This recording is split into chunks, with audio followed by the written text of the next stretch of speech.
Hello, seja bem-vindo ao podcast Conversas da IT.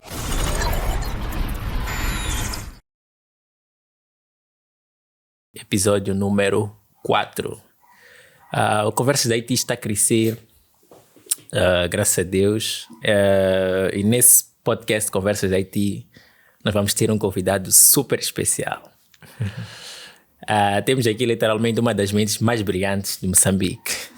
Ele chama-se Mário Júnior. Seja bem-vindo, Mário. Thank you. Okay. Obrigado por receber-me hoje, pelo convite. Yeah.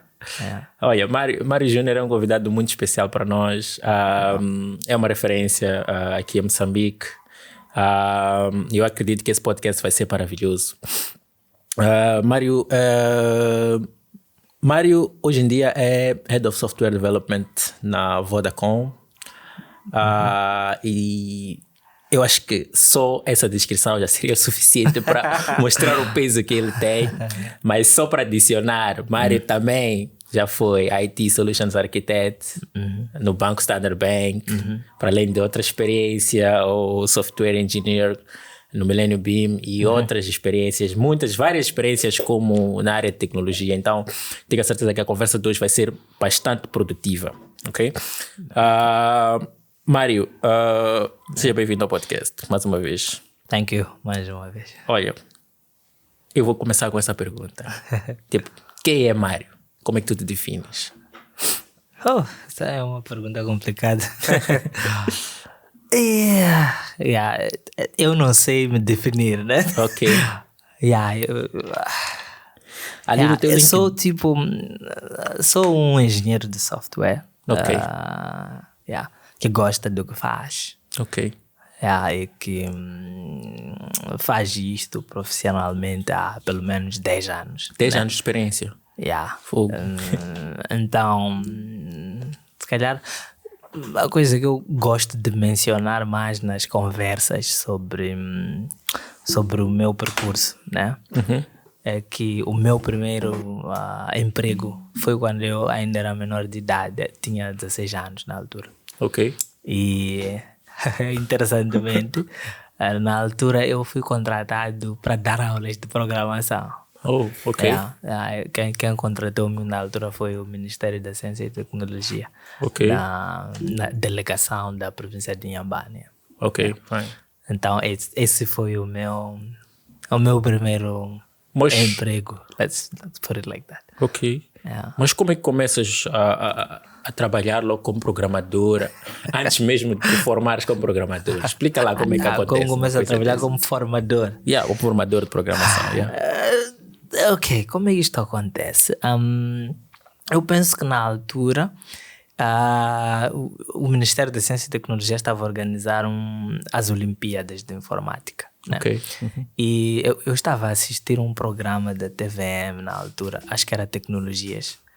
Não recordo-me ao certo quem apresentava, mas acho que era Galiza Matos. Ok. Né? Acho que esse é o nome. E ele estava a explicar qual é que era o programa, né? Como é que funcionava mais ou menos. E ele deixou lá ficar um endereço de e-mail, Ok. que era para pessoas que quisessem contribuir ou obter mais informações. Então eu mandei um e-mail para aquele endereço, a dizer que eu sabia programar em linguagem Pascal. Eu aprendi, já sabia programar há algum tempo. Se calhar eu depois explico como é que isso aconteceu. Sim. Mas então mandei o e-mail. Na altura, para mandar o e-mail, eu tinha que sair, ir ao internet café, pagar se calhar uns 10 meticais, era um metical por minuto. Então para entrar no Yahoo, usava Yahoo na altura para mandar o e-mail. Então mandei o e-mail, uma semana depois eles ligam-me. Eu tinha telefone já na altura. Ligam-me porque eu deixei o meu celular, o meu número de telefone no e-mail. Então ligam-me da delegação provincial de Inhambane a perguntar se eu podia lá ir, né? Porque eles queriam conversar comigo, a direção da tecnologia, né? Então Ok. Então informei os meus pais e tal, falei com o diretor pedagógico na altura, porque penso que seria no período das aulas. Né? Ok. Yeah. Então fui. Ok. Cheguei lá. Interessantemente, chego lá, eles perguntam, sabe programar mesmo? Estava a ver um menino aí. Eu sim. Então eles deram-me um teste. Oh. E o teste que deram-me era das Olimpíadas do ano anterior. Ok. Não sei ao certo se era anterior, mas era das Olimpíadas anteriores. Né? Então eles deram-me o teste e eu fiz o teste. Né? Ok. Então depois eles viram o teste e foi aí que começamos a conversar. Acho que eles Pascal, ainda... Sim, era Pascal. Então, eles ainda não... O teste era para provar que eu efetivamente percebi aquilo. Sim. Então depois começamos a conversar. Foi quando eles disseram que estavam a organizar as Olimpíadas, mas não estavam a encontrar um formador na província. Porque como é que funcionam as Olimpíadas? Como é que funcionavam? Não sei como é que funcionam agora. Yeah. Mas o modelo essencialmente era eles formam professores, né? De escolas, né? E aqueles professores formam os seus estudantes, né? E esses estudantes depois competem, né? Ok. Basicamente. E aí tem-se vencedores. Penso que só tinha primeiro, segundo, terceiro lugar. Ok. Então, basicamente eles depois acabaram... Na verdade, os meus pais é que assinaram o contrato. Era prematuro. Mas não houve problemas ali. A questão de coisa, de emprego, exploração menor. Não, porque assim, os meus pais foram envolvidos okay. nessa questão contratual. Acho que o interessante foi que, porque como eu estava a explicar, o modelo era o formador formava os professores das escolas da província, né? E os professores é que formavam as suas respectivas escolas. Então, eu era estudante de manhã, né? E à tarde eu era professor dos meus professores. Esse que era o interessante. Isso foi interessante. Não deixa de ser um recorde. Isso é mesmo um sinal de impacto. Muito prematuro. E como é que é? Tu praticamente passaste de uma entrevista ou tipo... Tu primeiro foste concorrer a uma vaga que foi publicada na televisão. Na verdade, eles não publicaram uma vaga. Okay. Tipo, como eu estava a explicar, apareceu o apresentador do programa de tecnologia, estava a falar do programa das Olimpíadas and whatnot. Querias participar. E ele deixou lá ficar um endereço. E a única coisa que eu fiz foi, eu sei programar. Se calhar posso ser útil de alguma forma. Né?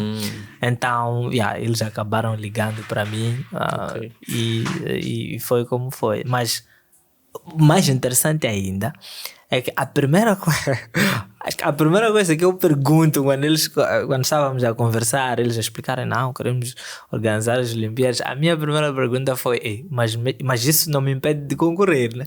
Ok, ainda querias concorrer e depois... Epa. Mas por quê? Porque o prêmio do primeiro lugar era um computador e eu não tinha um computador na altura. Meu Deus. Então eu queria o computador. Tipo, independentemente de eu ser formador, eu tinha que ser um dos concorrentes. Ok. Mas ok. Aí nessa conversa há muitos pontos aqui ainda que devemos ver. Muito antes. Primeiro, como é que tu começas? Tu primeiro aprendeste a programar muito antes dos 16 anos. Sim. E segundo, estava a dizer aqui que nem tinhas computador. Sim. Então, como é que foi isso? Se calhar eu... Não, tipo, começa do início. Tipo, então... Isto tudo começa quando, na altura, o meu pai comprou um computador, né? Então, a presença daquele equipamento na minha casa despertou curiosidade, né? O que é isto? O que isto faz, né? Então, naturalmente, aquele era um equipamento caro, né? E não era algo que deixassem a nós, os mais novos, interagir com, né? Então, Mas nós éramos curiosos, eu era curioso, né? Ok. Então essa interação tinha que acontecer one way or the other, né? Ok. Então nós criamos alguns esquemas, eu e o meu irmão mais novo, Ok. que era para quando os mais velhos não estivessem em casa, né? Nós explorarmos aquele equipamento. Não tinha né? password aquilo. É assim, na verdade, foi um processo, porque nós íamos ligando o computador na ausência deles, e eles com o tempo foram descobrindo que isso acontecia, então colocaram a password, né? E depois tem uma história interessante sobre a password, que podemos se calhar voltar a ela. Ok. A ela depois, mas resumindo, iniciou um processo de exploração e à medida que eu ia interagindo com o computador, eu percebi que na verdade o que tornava o computador útil eram os programas. Ok. E a minha pergunta era: como é que se faz um programa? Ok. Tipo, ok, tinhas ali o Windows Media Player, tinhas ali o Movie Maker, e aqueles eram programas que eu usava, né? Tinhas aquele programa de cartas, acho que era Solitaire, algo do gênero. Solitaire, Yeah. E a minha questão era: como é que eu faço? Tipo, como é que eu posso ter um meu programa ao lado destes? Ok. Né? Yeah. Então, a única forma de buscar resposta, a forma que eu usava na altura, né? Tinha que ir ao internet café, não tinha em casa, naturalmente. Então tinha um internet café das telecomunicações de Moçambique. Ok. E o preço na altura era 1 meticais por minuto. minuto, Então, ok. então tinha que ir lá com os 10 meticais, né? Para os Então 10 eles minutos. davam acesso, entrava ali no Yahoo. Era, na altura, eu só usava Yahoo para tudo, né? Ok. Acho que não era só eu, acho que na altura Yahoo Até hoje, estava né? a dominar. Porque já viu né? o Emílio teu aí. É. Yahoo. Então aquilo que era? Eu entrava a um fórum que havia, sabe? Yahoo Respostas, acho que ainda existe. ok. E foi lá naquele fórum, tipo, depois de várias vezes ir àquele internet café, que eu descobri que havia o termo programar. Ok. Yeah. Yeah. Foi numa das respostas do fórum que eu descobri isso. Ok, existe um tal de programar e existem as tais linguagens de programação. Ok. Então, quando eu descobri isso, depois ali no fórum, a recomendação era Pascal. Idade nessa altura, só para situar? Nessa altura, 14. 14, ok. já. Yeah, Já a caminho de 15 já. Ok. Então, nessa altura, eu depois encontrei um manual de programação, Pascal, chamavam apostila. Naqueles tempos, todas as minhas pesquisas eram em português, Ok. para entender inglês. Então, baixei lá uma apostila, depois pedi para a minha mãe imprimir a apostila, Ok. né, onde ela trabalhava. Ia trabalhar. Então, ela imprimiu aquilo. E aquilo passou a andar comigo onde quer que eu fosse. Então, Ok. eu, na verdade, já entendia a sintaxe e tudo mais. Só tinha um problema. Onde encontrar o compilador. Yeah. E eu fiquei meses à procura do compilador. Baixei tudo que era possível. Ok. Não funcionava. Mas o que acontece? Num desses dias, eu vou para o internet café da escola. Ok. Né? Tinha um senhor lá, acho que chamava-se Moisés. Era um senhor muito temido Ok. na altura. E ele não gostava nada de pessoas que mexiam muito. Porque tu chegavas ali, eles deixavam-te usar o computador, mas eu mexia muito. Então ele Já sempre controlava, olhava. sabia que... Então um desses dias ele dá-me uma máquina, né, para usar. Porque tu chegas, ele decide qual é a máquina que vais usar. Então eu estou ali no menu e estou a ver Turbo Pascal ali. Ok. Não estás a imaginar como eu me senti. Eu passei meses a procurar aquilo. Ok. E estou a abrir o menu daqueles computadores da escola. E estou a ver o Turbo Pascal ali. Ok. E aquilo era numa escola secundária? Era a escola secundária. Não Na era escola suposto... secundária 29 de setembro da Magis. Ok. Então, ok. É a hora de colocar em prática tudo que eu sei. Aquelas coisas, sabe? Né? Então, interagi com aquilo no primeiro dia. Depois, segundo dia, eu eu preciso deste programa. É quando eu pergunto ao senhor da sala de informática, onde é que eu posso encontrar esse programa? Então é quando ele diz, quem tem um programa, tens que falar com o diretor pedagógico. Eu nem mais. Vou à procura do diretor pedagógico. Ok. Então eu consegui falar com ele para o final do dia. Então, não estás a imaginar eu a falar com o diretor pedagógico, a dizer que eu precisava do CD de instalação do Turbo Pascal. Yeah. E ele a me perguntar, queres fazer o que é com isto? Não há dúvidas. Né? É óbvio. eu preciso disto. Eu só Yeah. estava à procura disto há muito tempo. Eu só tenho este CD. Eu só quero ir copiar. Uhum. Vou trazer. Yeah. Então ele olha para mim. Ele depois pega o CD e entrega. Então eu vou disparado para casa, chego lá, copio, ainda gravo. Acho que gravei umas 2 cópias naquele dia. E pronto, já a partir daquele dia, começou uma série de problemas na minha vida. Né? Com o meu pai e a minha mãe. Ficava muito no quarto já. Yeah. Né? Mas, então, tinha computador na minha casa, né? Mas o computador que eu estava a usar nessa altura, já onde instalei o Turbo Pascal no WhatNot, era o computador do meu irmão mais velho, né? Ok. Yeah. Então, fui testando coisas. Acabei tudo que tinha naquela apostila, eu já tinha feito. Ok. Então, é nessa altura que eu assisto aquele programa. E que depois, porque eu já tinha feito tudo. Tudo que aquela apostila. Yeah, porque tu tens uma componente que é o questionamento. Tu viste ali um dispositivo novo, teu pai trouxe o computador e tal, e por necessidade natural começaste a mexer, curiosidade. Mas a primeira coisa que tu viste ali no computador foram os programas. Então veio a primeira questão. Como é que são feitos esses programas? Exato. Era tudo sobre isso. Ok? Mas tu continuas com essa veia de questionamento até hoje? Continua. Eu acho que é... acho que é muito... acho que é parte da minha forma de ser mesmo. Eu gosto de perceber, o que é que está por trás das coisas. Okay. Né? E eu gosto muito da ideia de que se um ser humano fez isto, then I can do something similar. Okay. Então, sou muito assim. Mas também tem um outro ponto nisto, que é meio que a necessidade de saber programar. Porque parece mesmo que tu sempre...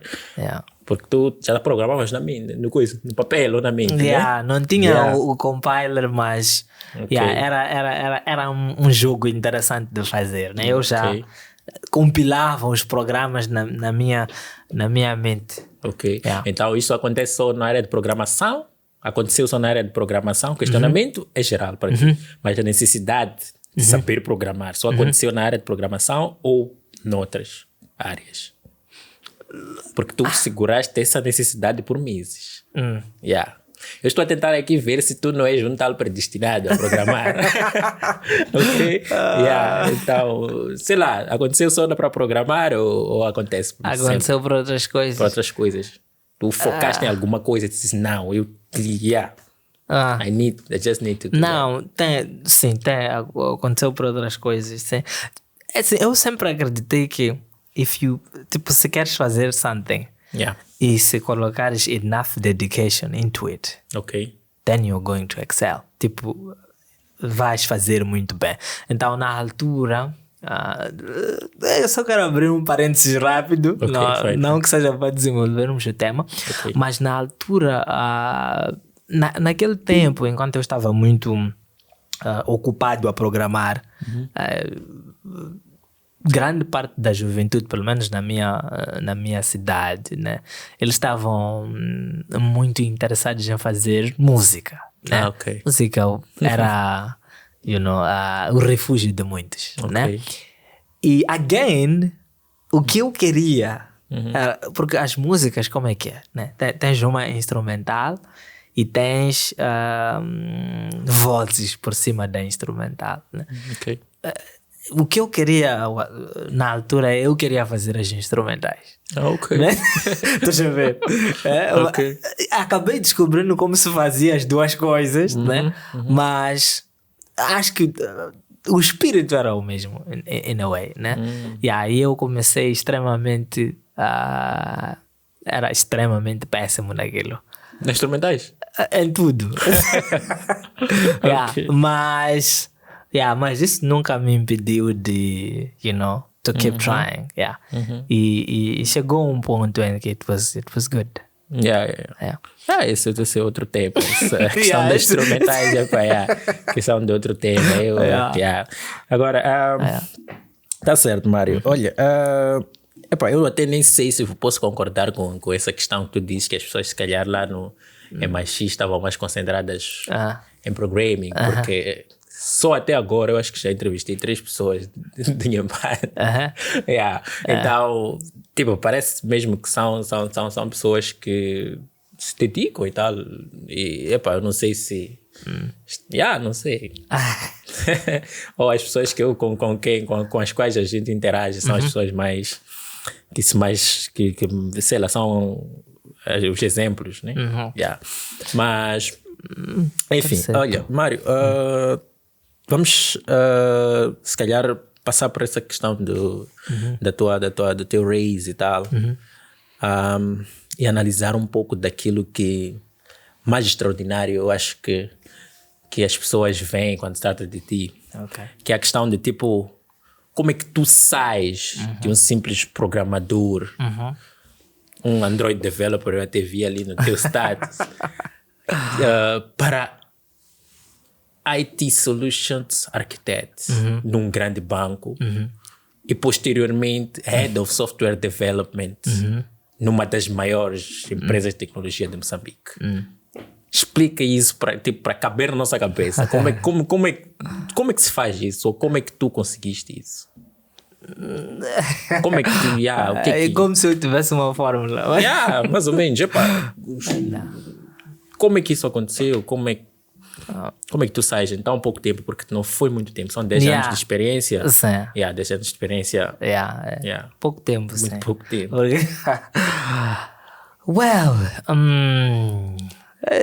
Eu estou a procurar...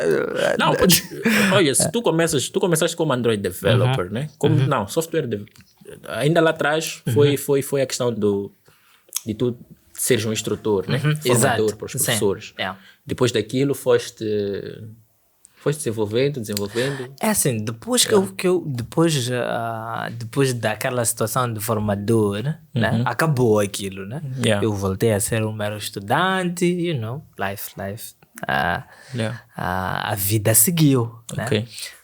Só não parei de programar mais, né? Mas eu só comecei a trabalhar profissionalmente em 2012.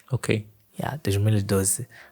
That's when I got o primeiro contrato que eu assinei. Vamos lá pôr desta forma, porque aquilo foi assinado pelos meus pais. Então, o primeiro contrato de trabalho que eu assinei foi 2012, né? Então, no mesmo ano que eu comecei a universidade, interessantemente. Então, então trabalhei como web developer, depois Android, né? Na altura dei uma formação até de Android, mas a coisa interessante da formação de Android é que eu dei a formação enquanto eu aprendia.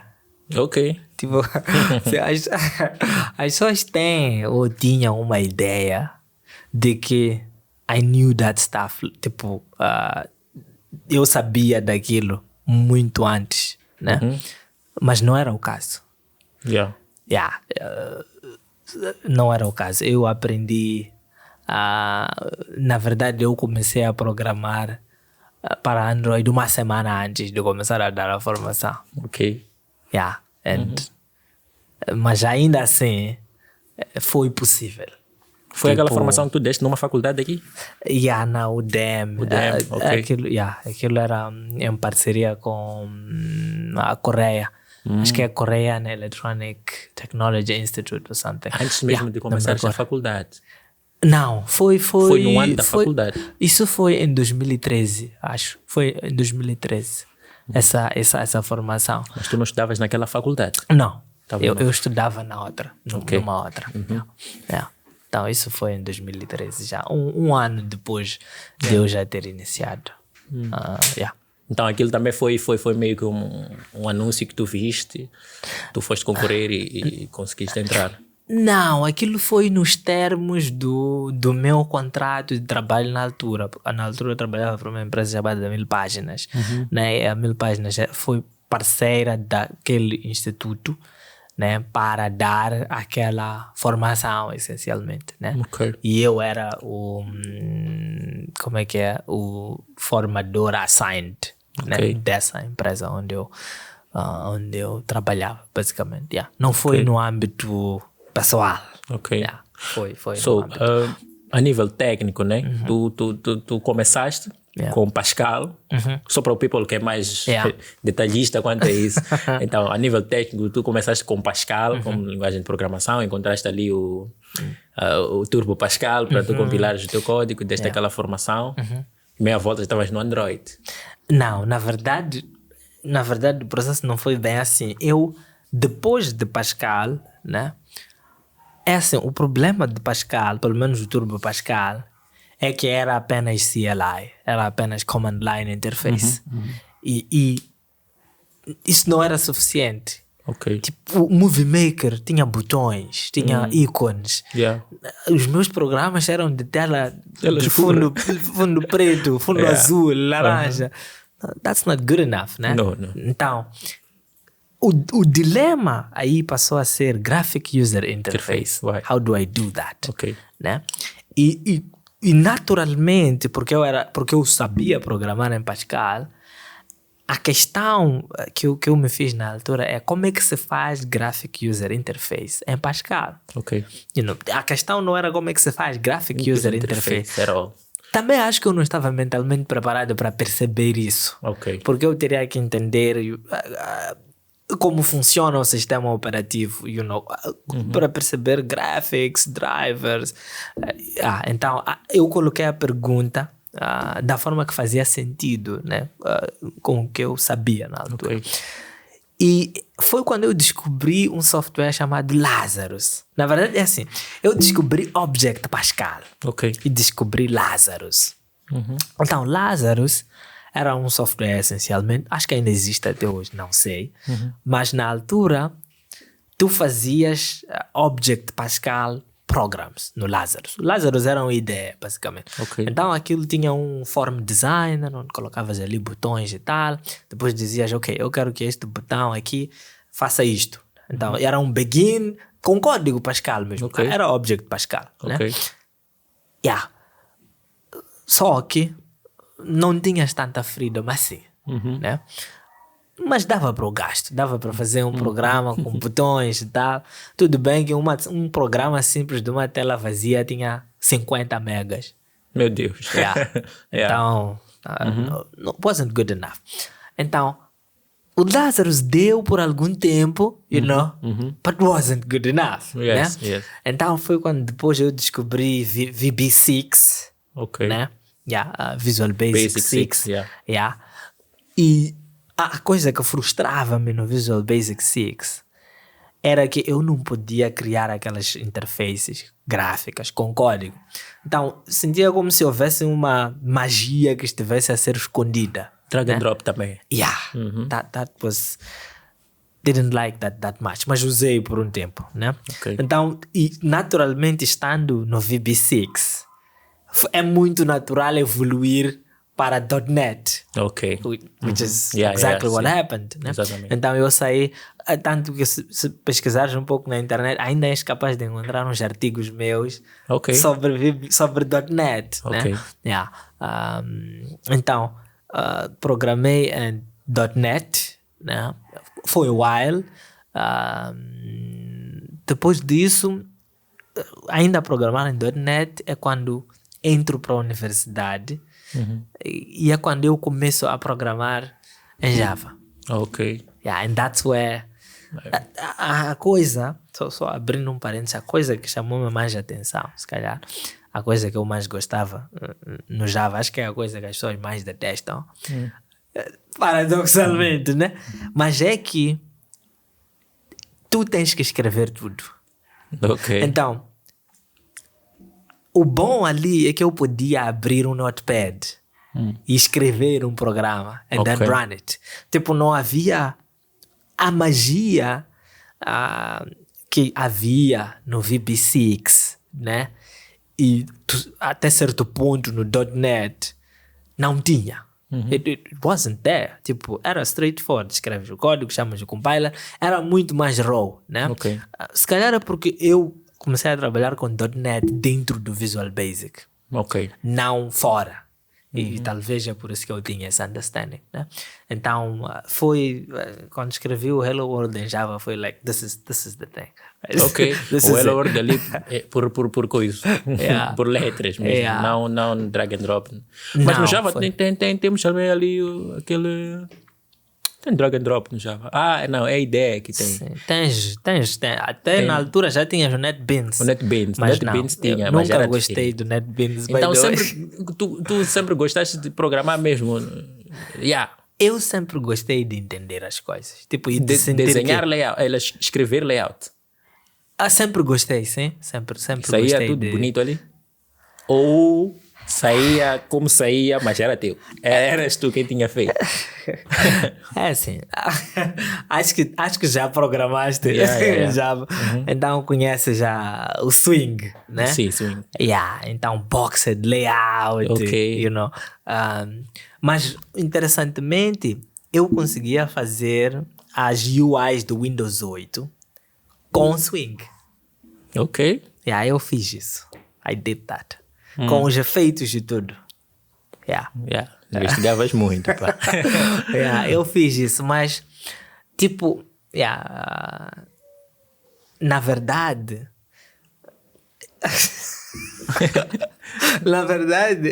tipo, era possível, e era muito fácil fazer isso. Tipo, ok. Para ti. Atenção.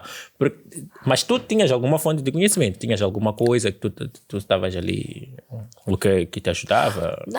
Na altura, o teu espírito de investigação. Quando eu estava a programar em Java, acho que nós na escola ainda nem tínhamos, nós nem estávamos no semestre onde era suposto programarmos em Java, né?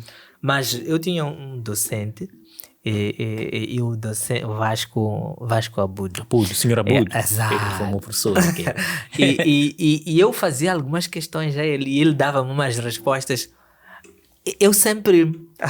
As respostas que ele me dava são as respostas que eu dou às pessoas agora, in a way, quando me vêm com dúvidas. Não são as mesmas respostas. Mas, basicamente, ele não me dava tudo. Tipo, eu lembro de uma vez, porque eu estava a tentar fazer, no início eu estava ainda a tentar fazer as interfaces gráficas similares às do Windows 8. E uma coisa que chamou-me a atenção é que na Standard Library do Java, né? Na altura, acho que era Java 6 ou 7, não recordo-me. Na Standard Library do Swing, né, não existia um componente para desenhar imagens. Não havia Image Viewer no Swing. Não tem. E então eu pergunto a ele, como é que eu faço para renderizar uma imagem? E a resposta dele, eu lembro-me, ele disse, qualquer componente no Swing pode renderizar uma imagem. Qualquer. mas é tipo, tu vais ler a documentação, não existe nada. Então a pergunta que tens que te fazer é como, né? Ele não disse como, naturalmente. Então, esse foi um processo. Eu tive que descobrir, todos os componentes do Swing são baseados numa única classe, que era JComponent, acho.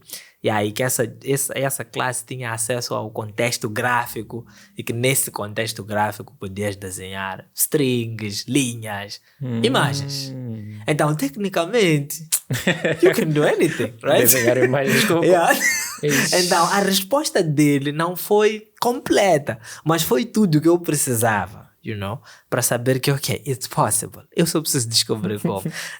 E é esse o tipo de resposta que eu dou às pessoas nos dias de hoje. Então, tu está falando de desenhar imagens com asteriscos, com linhas, com coisas?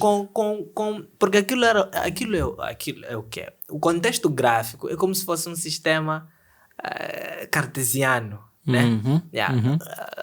Então, no contexto gráfico, tu tens pontos, tu tens X, Y. Exatamente. Né? Yeah. Então, tu podes instruir ao contexto gráfico e dizer, desenhe uma imagem a partir do ponto X, 0, Sim. e ponto Y, 100. E ele vai desenhar a imagem exatamente nesses 2 pontos. Do mesmo jeito, podes dizer, começa a desenhar uma linha no ponto A e começa do ponto 0 para o ponto 20, né? And it's just gonna do that, né? Tu referencias a imagem real? Não, referencias. Para colocares ali dentro daquele... Tens que carregar a imagem para a memória coisa. e depois passas, né? Ok. Então, tecnicamente, é possível fazer até ter os próprios componentes, porque o botão é o quê? Aquilo é um retângulo, no fundo, né? Sim. Com uma cor de fundo. Texto no meio. Que reage à presença do cursor ou não. Yeah. Né? Então, em outras palavras, aquela área gráfica é redesenhada várias vezes à medida que interages com ela. Né? Ok. Basicamente. Né? Então, quando o cursor aproxima-se, redesenha-se a área. Num outro coisa. Yeah. Com outra característica. Yeah. Oh. Então, é com isso que consegui fazer a interface similar à do Windows 8. Então, era possível. Então, depois disso... uma referência, o professor Abud é um filósofo. Não, é um programador filósofo. Eu acho que, eu sei, mas ele está por detrás de várias pessoas, várias referências, eu não vejo. Muitas pessoas a não referenciarem o professor Abud. Ele era um professor mesmo excelente. Então, depois disso, tu sais do Java... estás ali já nas interfaces gráficas com Java, Swing e tal. Então, depois disso, vais para o Android. Como é que foi essa experiência? Tu já estás a sair de um... Depois disso, fui para o PHP. Ok. Para o web. E é nessa altura que eu começo também a fazer a programação Android. Porque nesta empresa, neste meu primeiro emprego, o back-end deles era PHP. Ok. Eles eram uma empresa em que o back-end baseava-se primariamente em PHP. Então, comecei a fazer PHP e depois desenvolvimento Android. Depois disso, saio desta empresa, vou para uma outra. E lá já fazíamos mais PHP, né? Ok. Mas trabalhamos em projetos bastante interessantes. Eu costumo dizer que aquele foi o emprego que deu-me muitas das experiências que eu precisei, que eu precisava, né, para trabalhar no banco e na empresa, na Cloud Digital Arts. Então, grande parte da minha experiência vem de lá. Cloud Digital Arts. Então, foi um lugar onde trabalhei como developer only, trabalhei como team leader. Tomei algumas decisões, mas fizemos, cometemos muitos erros lá e aprendemos bastante. Então, depois foi aí onde acabou estimulando essa tua componente de liderança. Não, sabes que o aspecto de liderança, eu costumo dizer, eu nunca me vi, tipo, eu não ficava sentado em casa a pensar, mas sabes, eu quero ser um manager um dia. Não. Mas o que acontece? É que eu vi o trabalho... Infelizmente é o que é. É que eu vi o trabalho a ser mal feito. Né? Tipo, eu Eu sempre que podíamos, eu e os meus amigos, à hora do almoço, nós falávamos das coisas que que eram mal feitas, Ok. pelo management, né? E é tipo, quando você conhece, quando você sabe que, isto não devia ser assim, isto devia ser assim. E quando estás há muito tempo, a conversar sobre como é que as coisas deviam ser, e tens uma oportunidade de ir fazer as coisas dessa forma, Eu you're like, poderia why isso. not? Yeah. Porque para mim era, maybe I can set an example, Ok. Yeah. Era muito sobre, eu acho que posso ser um exemplo, acho que Foi essa componente.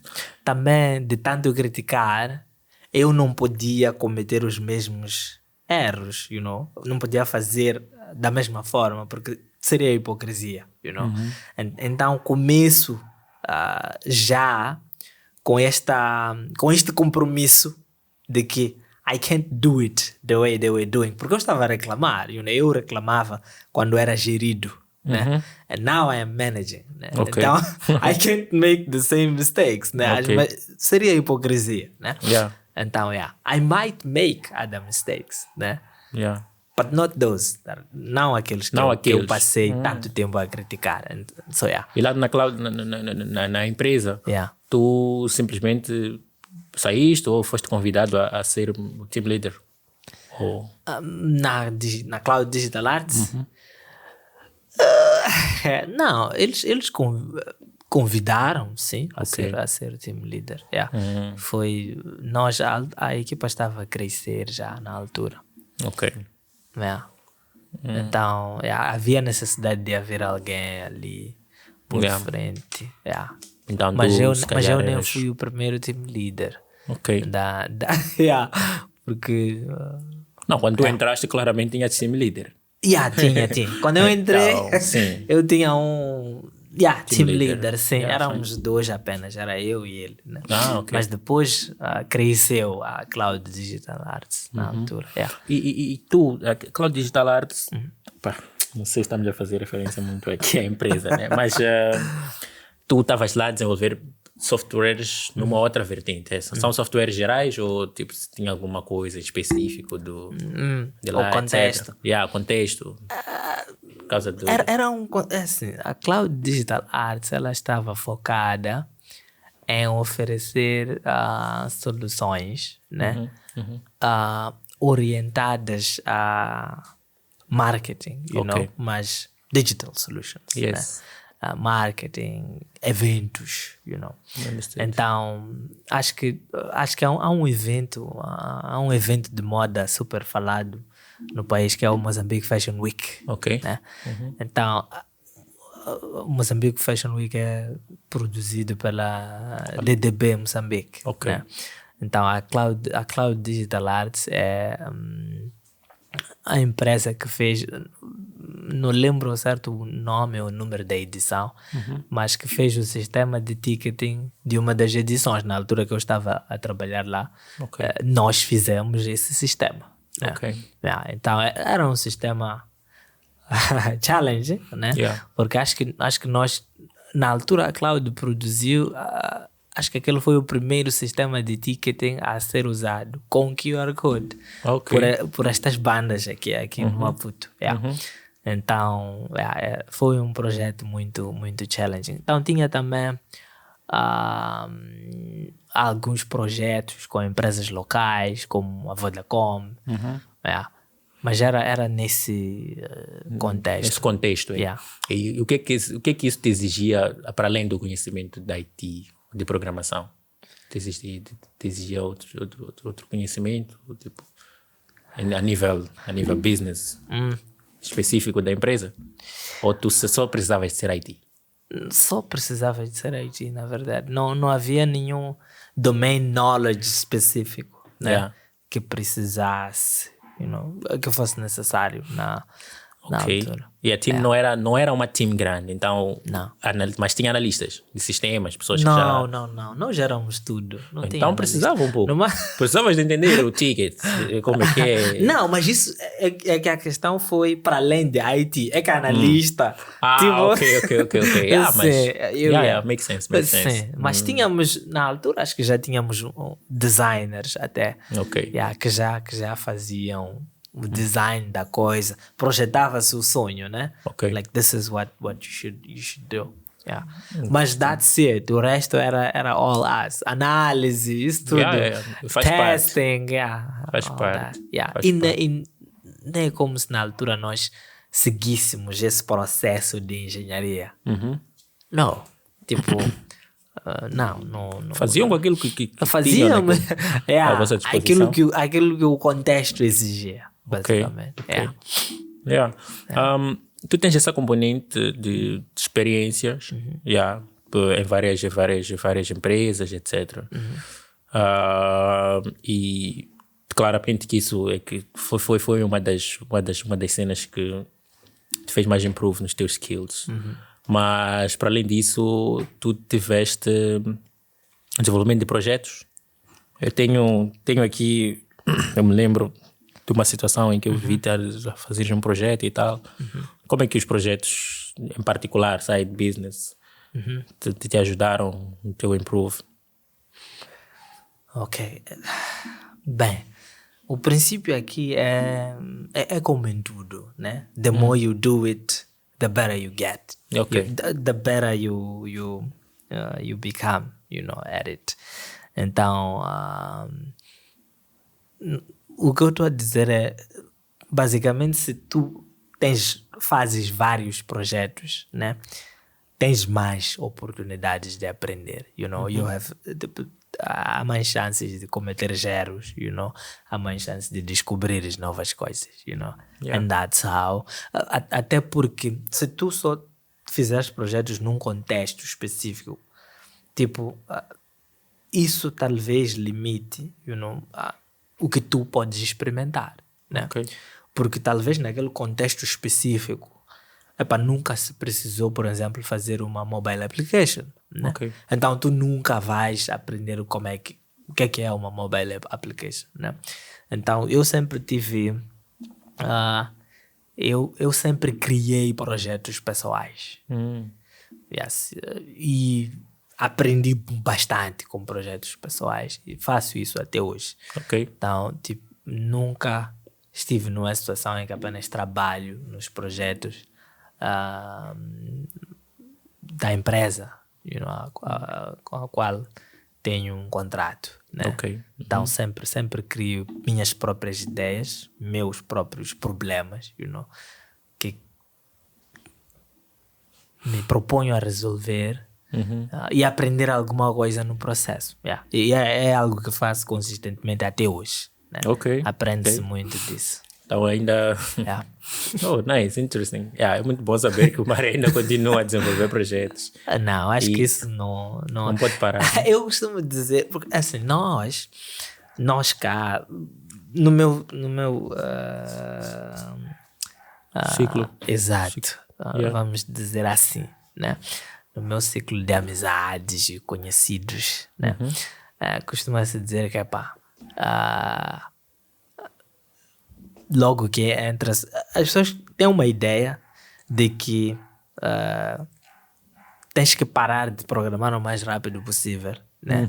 E tens que focar mais em assuntos de gestão, porque supostamente não faz bem, Okay. Mas nós temos exemplos de pessoas com 50 anos, 60, que estão a programar, né? O Rob Pike. Sim. James Gosling. Exato, James Gosling. Yeah. Those guys are coding, né? Yes. Então, não vejo motivo, né? Para eu... Estão vivos. Porque só tenho... porque tenho um cargo de gestão e não parar de programar. Não, I don't think so. Até porque muitas vezes o que te torna elegível para estar nesse cargo de gestão é aquele conhecimento. E se tu não vais aprimorando esse conhecimento, tu ficas obsoleto. Ok. Ou seja, com o andar do tempo, tu deixas de ser elegível para fazer aquele trabalho. Yes. Só que muitas das vezes as pessoas não sentem os efeitos disso. Mas porque as pessoas não costumam dizer isso para aumentar os skills em management. É tipo, ao invés de tu...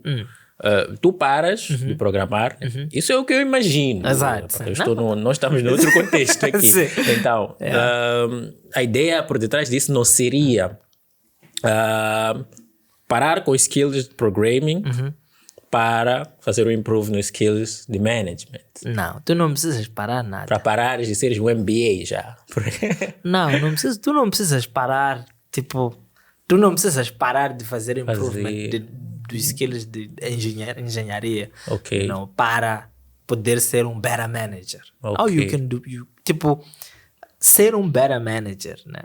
Tudo bem, há quem pode dizer que não, you can't be both, né? I don't know. Yes. Mas eu acredito, né? Que tu podes ser um good manager, né? Yes. E mesmo assim ser um engenheiro up to date. Não estou a dizer que tu vais entender every single technology, né? Mas é tu teres noção de que, eu tornei-me manager 5 anos atrás. Hoje em dia existem containers. Exatamente. And this is what containers are. You know, this is what they do. Né? Tu não precisas ter feito 50 aplicações baseadas em container, but you have to understand that. Né? E tens que perceber como é que isso afeta a área em que tu te encontras, né? How do you take advantage of that? Para poderes ter uma conversa decente, né? Sim, com a tua time. Sim, para poderes tomar decisões estratégicas, you know? Otherwise, podes ficar perdido.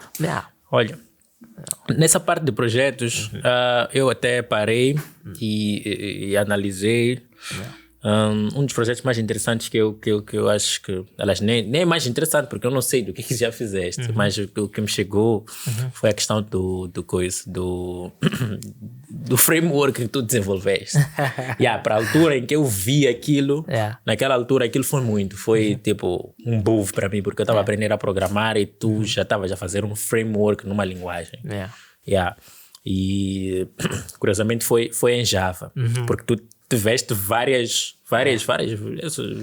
experiências, várias linguagens de programação, mas tu foste justamente fazer um framework na linguagem Java. Então, por que tu... por exemplo, tipo... o que te motivou a fazer esse framework? A desenvolver esse framework? Qual foi a lacuna que estavas a preencher? It's a very good, very good question. High Framework. High Framework, esse que era o nome. O High Framework, na altura, né, quando eu conversava com o meu amigo, né, ainda meu amigo até hoje, né? E nós... Foi na altura em que eu trabalhava para a Cloud Digital Arts. E nessa altura, nós tínhamos um framework PHP interno, né, na Cloud Digital Arts. E esse framework, basicamente, facilitava o desenvolvimento de aplicações, né? Back-end, front-end, né? PHP no back-end, no front-end, AngularJS. Basicamente, na altura do AngularJS. Então, nessa altura nós fazíamos desenvolvimento back-end em PHP na Cloud Digital Arts, naturalmente. E é uma altura em que eu comecei a interessar-me muito por Java Enterprise Edition. Porque até aquele ponto eu tinha trabalhado com Java na perspectiva desktop. Eu não tinha feito nenhuma client-server application, nada do gênero. Então, não em Java. pelo menos. Pelo menos, yeah. Então, naquela altura eu comecei a interessar-me por Java Enterprise Edition. E num desses dias eu converso com este meu amigo sobre o assunto, né? E quando ele diz, na verdade eu já trabalhei com Java. Ok. Já fizemos algumas aplicações. E ele partilha comigo um trauma. Ok. Ele diz, eu detesto aquilo. Java Eu detesto aquilo. E quando nós conversamos, basicamente o que ele disse é a user interface é rígida. E ele estava a falar de um framework específico que usava-se muito, é o Standard. Até a CUM usava. Não, Spring, não. ZK. ZK, antes de nós. ZK é um framework usado para interface. Ok. É um framework até usado, acredito, usava a CUM. Ok. Eu já... Era fácil descobrir que essa aplicação usou. No fundo, frameworks como o ZK, o que estavam a fazer era, nós vamos te permitir criar interfaces gráficas a partir de um object model. Porque no Java tens aquele conceito de classes, de objects, né? Okay. Então a ideia é, tu não tens que escrever o XHTML, né? O HTML, o CSS, não. Tu vais instanciar um objeto e nós vais fazer set de propriedades, nós vamos renderizar aquilo para ti, vamos gerir essa camada de apresentação. Então é uma programação de UI orientada a objetos, Ok. em que eles tomam muitas decisões por ti, fazem muitas assumptions por ti, de tal forma que tu não consegues customizar tipo a UI in the way that you want, né? Tornam isso extremamente difícil, né? Então, e naturalmente isso limita os features que tu podes ter, os features visuais, né? Então, o que este meu amigo estava a dizer é, se nós pudéssemos trazer a experiência que nós temos nesse nosso framework para Java, then maybe I could use Java. E eu estava no momento de aprender Java Ok. E eu disse, That's a good challenge, right? Yeah. That's a good challenge. Se eu posso trazer esta simplicidade, se eu puder trazer esta simplicidade, esta integration que nós conseguimos buildar neste nosso framework interno, né? Nós tínhamos... Depois posso partilhar o nome do nosso framework interno, acho que... Então, era sobre isso. Eu comecei a trabalhar naquilo. Ok. E foi a melhor coisa que eu fiz, porque permitiu-me um entendimento bastante profundo de Java, né? Ok. Na verdade, o High Framework era um improvement do framework que nós tínhamos internamente na Cloud Digital Arts, um framework PHP. Só que o High Framework era público, mas no fundo nós só queríamos programar aplicações com Java Backend que não tivessem um look and feel limitado. Yeah. Exato, E nós conseguimos fazer isso com o High Framework. Ok. E aí framework era tipo o quê? Era um framework full stack? Sim, era um framework full stack. Framework full stack onde tu cuidavas tanto do back-end, tanto do front. Nós tínhamos ali o front-end era AngularJS, né? O back-end era Java 7 na altura, acho. Sim, Mas, basicamente nós te permitíamos... Tu usavas as API standards de Java basicamente, né? Para fazer... Para implementar o teu back-end. O que nós garantíamos era a interação entre o front-end e o back-end. Tu não tinhas que ir ao back-end, criar um endpoint para depois o front-end invocar aquele endpoint, ou fazer postbacks. Okay. Não.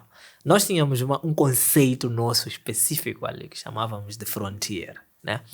Basicamente, tu criavas uma função no back-end, nós garantíamos que essa função estava disponível no contexto JavaScript para chamares. Ok. Nós basicamente criávamos uma função JavaScript, que quando tu chamavas fazia um request para o backend. Mas tipo, essa lógica de fazer o request era algo completamente abstraído para ti. Para ti. Tu só crias o código, no back crias o frontier, pões ali uma anotação e no front-end chamas a função Então, JavaScript. esse vosso framework podia ser considerado um framework de integração. Não, é assim, tinha uma componente de chamar framework de integração. Limita, é uma das funcionalidades apenas. Esse era um dos features da framework. Tinha muita outra coisa que nós facilitávamos e fazíamos de uma forma específica, como internacionalização. Nós fazíamos isso de uma forma particularmente interessante. Tinha outros aspectos, outros features, né? Mas o feature que mais vendíamos eram os frontiers. O que nós achávamos especial ali e aquilo, uma das cenas também que mais me chamou a atenção naquela altura, quando tu estavas a apresentar, foi tipo, havia um people ali que perguntou alguma coisa sobre o teu framework. E ali tu disseste, porque as pessoas ali, elas pensavam que o framework ia resolver todos os problemas delas e tipo, não precisariam de programar em Java, nem precisariam de fazer nada. Então tu deste um exemplo, tu disseste, e nós aqui, nós não estamos a te dar, sei lá, uma bomba de autodestruição. Nós aqui estamos a te dar um rocket novo para uma bazuca que você já tem. Não sei, acho que mandaste essa cena. Tipo, tu tens que saber primeiro Java, para depois entender o iFramework. É isso mesmo. E vocês continuaram a usar o iFramework? Nós usamos, acho que nós usamos sim, até trabalhamos numa startup nossa, né? E que nessa altura que começamos a trabalhar nessa nossa startup foi a altura em que o iFramework teve mais releases. Porque tem features que nós criamos lá porque estávamos a precisar. Mas é um pouco como funciona tudo, né? Tipo, se fores a olhar, os enablers que são criados, por exemplo, em frameworks da Google, são enablers que a própria Google precisa para criar seus products, né? Então, tipo, as necessidades de quem controla o framework, né? Elas acabam transformando-se em features daquele framework. Fazem drive da agenda, basicamente. E não poderíamos concluir que é assim que surgem os grandes frameworks. Porque, por exemplo, temos ali o React, Facebook. Então, mas Facebook comprou.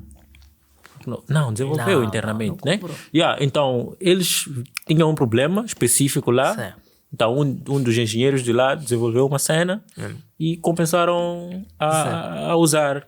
Então, aquilo se popularizou tanto que se estendeu, extrapolou os níveis, os gates da empresa. Então, todo mundo começou a usar. Não seria assim que os grandes frameworks... Não seria uma das... Ou não podíamos concluir que é uma dos grandes geradores de frameworks de sucesso? A necessidade de resolução de problemas internos empresariais? Porque assim, as empresas, não acontece isso do Facebook acordar, quer dizer, acontece em alguns casos, mas é difícil numa empresa que naturalmente tem um negócio, e tem objetivos por alcançar, acordar e decidir alocar um conjunto de engenheiros a criar um framework que resolve um problema que eles não têm. Tipo, there's gotta be a way, tem que haver uma forma em que aquele esforço vai produzir um benefício, right? Tipo, então as pessoas podiam dizer, não, mas a Google juntou uma série de engenheiros para criarem o que nós hoje chamamos de Kubernetes. E o Kubernetes está disponível para todos. Sim, mas o Kubernetes fazia parte de uma estratégia da Google, para tentar garantir um lugar, in the cloud race. Então pode-se fazer uma ligação, pode-se conectar o investimento da Google no projeto Kubernetes, you know, aos resultados, aos objetivos financeiros da Google, you know. So nobody does things, you know, just for the sake of doing. É mesmo para resolver algum problema da organização. E naturalmente frameworks, eles expressam perspectivas, né? É por isso que nós temos vários frameworks sobre o mesmo problema. São perspectivas diferentes de resolver aquele problema. Naturalmente, perspectivas mudam, né? Nós já vimos vários frameworks a serem descontinuados, né?